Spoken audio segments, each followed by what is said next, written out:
মহাসড়কে পর্যাপ্ত নিরাপত্তা নিশ্চিত না করে চালকদের ওপর পয়েন্ট কাটার মতো কঠোর আইন চাপিয়ে দেওয়া সত্যিই একটি উদ্বেগের বিষয়।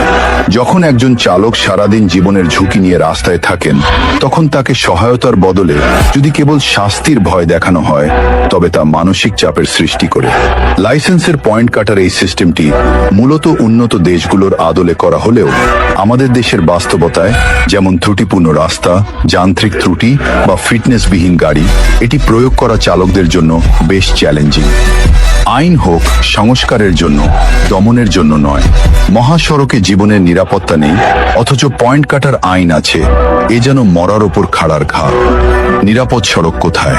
রাস্তার বাঁক, ভাঙাচোরা পথ আর অবৈধ দখলদারদের উচ্ছেদ না করে শুধু চালকের লাইসেন্সের ওপর কেন নজর দেওয়া হচ্ছে? ভুলের শাস্তি বনাম পরিবেশ। রাস্তার সাইন সিলগোন্নাল যখন অস্পষ্ট, তখন চালকের পয়েন্ট কাটা কি আদেশ যুক্তিসঙ্গত? হয়রানির ভয়।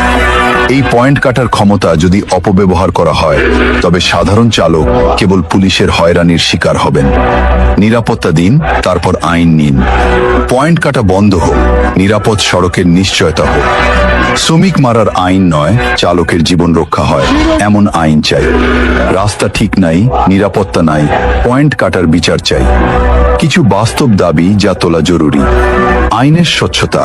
কোন অপরাধে কত পয়েন্ট কাটা হবে তা যেন সাধারণ ও অশিক্ষিত চালকরাও সহজে বুঝতে পারেন।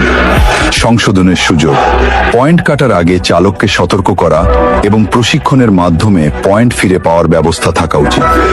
আইন শুধু শাস্তির জন্য হওয়া উচিত নয়, বরং তা যেন পেশাদার চালকদের সম্মান ও নিরাপত্তা বৃদ্ধি করে, সেটাই হওয়া উচিত মূল লক্ষ্য।